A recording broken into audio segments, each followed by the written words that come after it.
my juiced bike, HyperScorpion.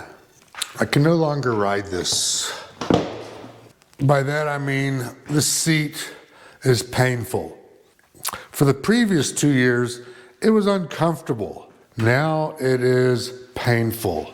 And by painful, I mean 10 miles in and my backbone is hurting. So I cannot even sell this because, check this out, back brakes. I cannot keep pressure in here. There's something wrong with the back brakes. And let's fix this so that I can sell it.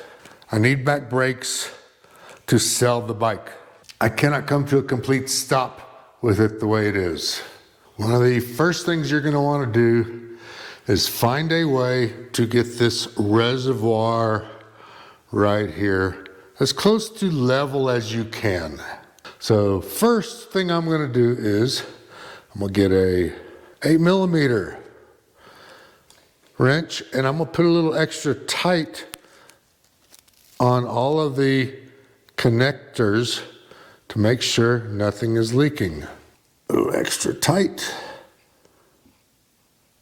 From the bleed kit that you bought online, the link to what I have will be in the description. You're only gonna need these items here.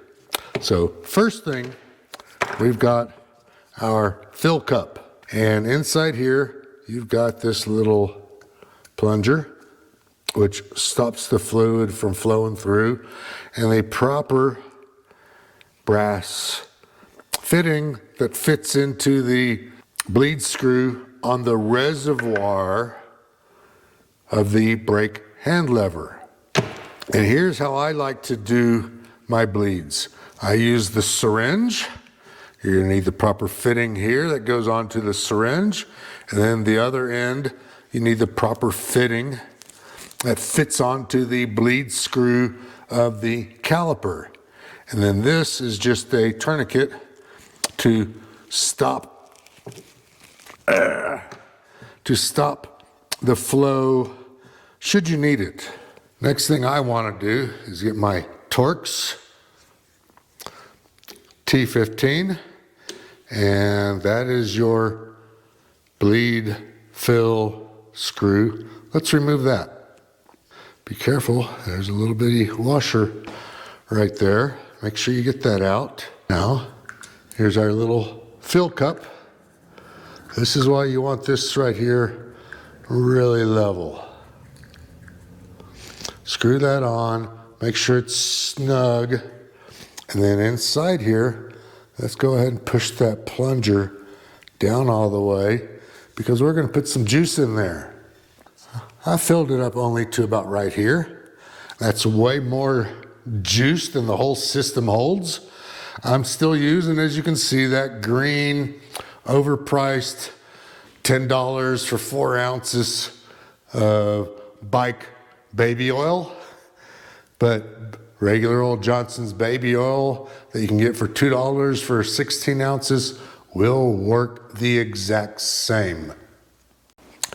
Now, with your same T15, you want to remove the drain fill bleed screw that's at the top of the caliper. Now, with the brakes thing gone, let's screw on our syringe. You're gonna get a little bit of leakage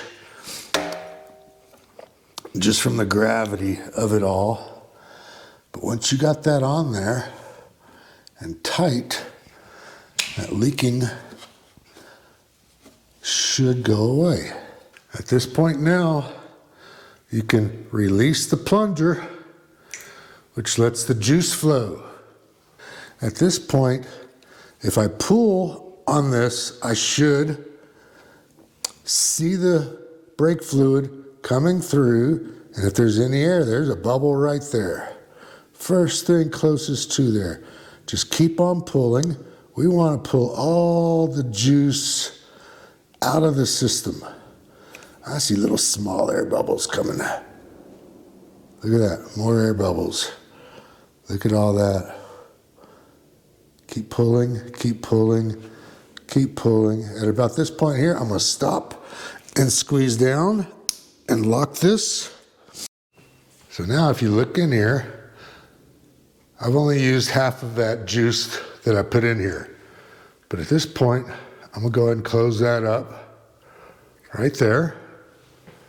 Now, I should have whatever air was in the system completely out. So let's take this off and already have your nut that goes in here ready and handy and on the end of your wrench. Like this. Put it in and screw it down. We should now have lots of good juice in our system and no more air. Double check your torque. You want to torque this down to about that much right there. I know all you YouTubers are just obsessed with torque values. I've got this ready to go, and I've got my brake fluid ready to go because when I take this off, I'm going to set it on here so I don't leak any. This stuff is expensive like gold because I bought into the hype of this is a special oil. So that comes over here like so. That's gonna fall over. And then here's what I like to do. Go ahead and give it a little more burp like that. And let it drip a little bit a couple of times. Okay, now it's topped off, which is cool. We can accept a little overflow. Screw this down. Screw this down to the German torque specifications of Gudentight.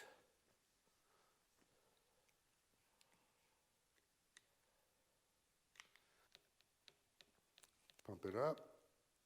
You should be good to go. I've just got this. Now we can release the top piece, plunger, and let this feed back into the brake fluid.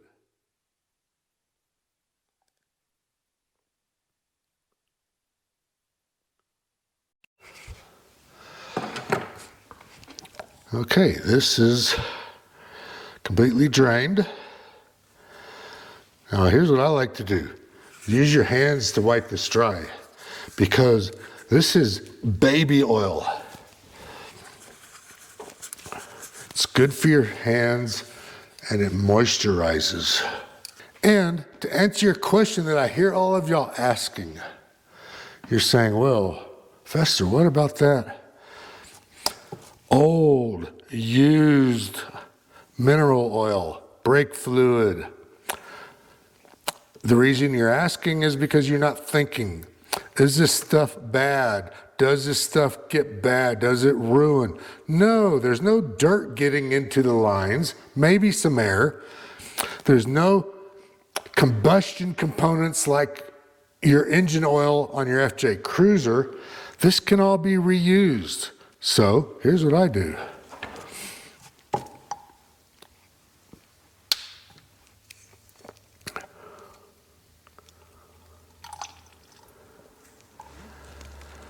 It does not go bad. It does not lose any of its properties. It is just colored baby oil, where the baby oil that you buy at Walgreens has a fragrance in it. Wipe it off just so when you put it in your storage box, you don't grease up your storage box. But now, anything you got left on here, wipe it on your face. Rub it on your junk. Smooth it out. It moisturizes. Okay, so,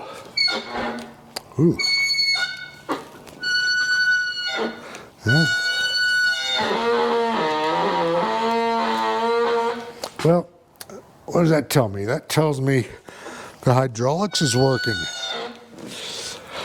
It's just not, it's not grabbing well. Okay, we need more work. Hydraulics is working. Those pads are crap.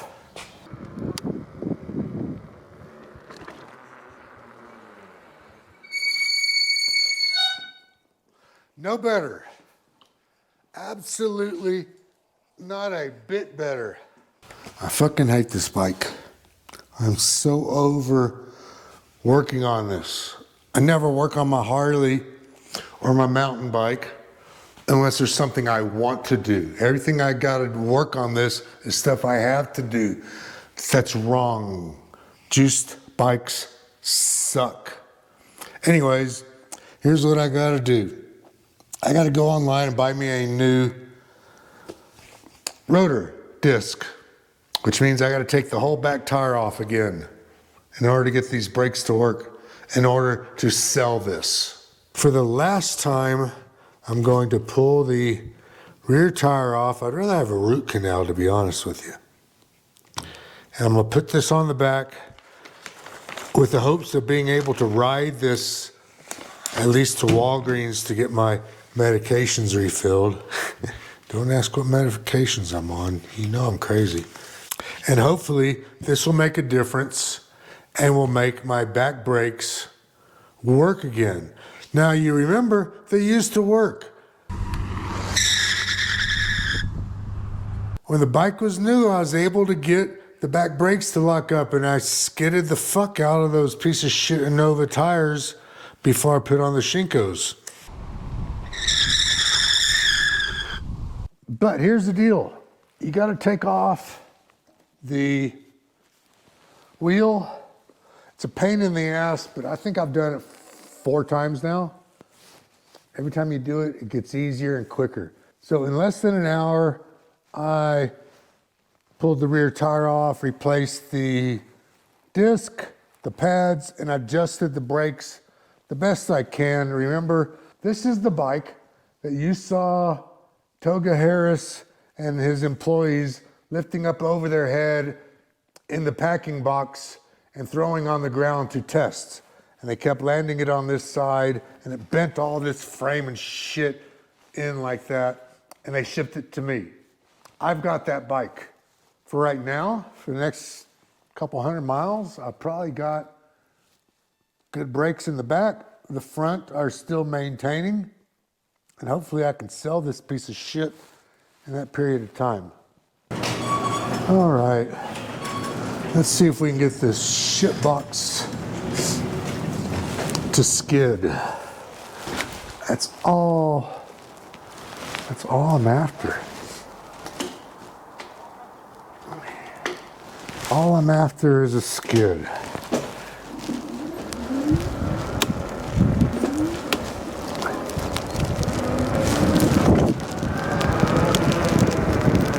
Okay. I think it's gonna work. Uphill. Race mode. Ah, that's what it's supposed to do. That's what it's supposed to do.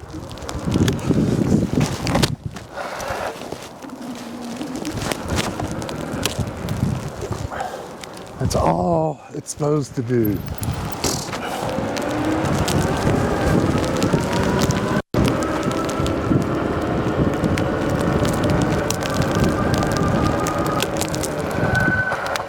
We're good. I'm happy for today. Anybody want to buy my bike? Someone, please buy my shitbox edition juice bike, HyperScorpion, with the working brakes.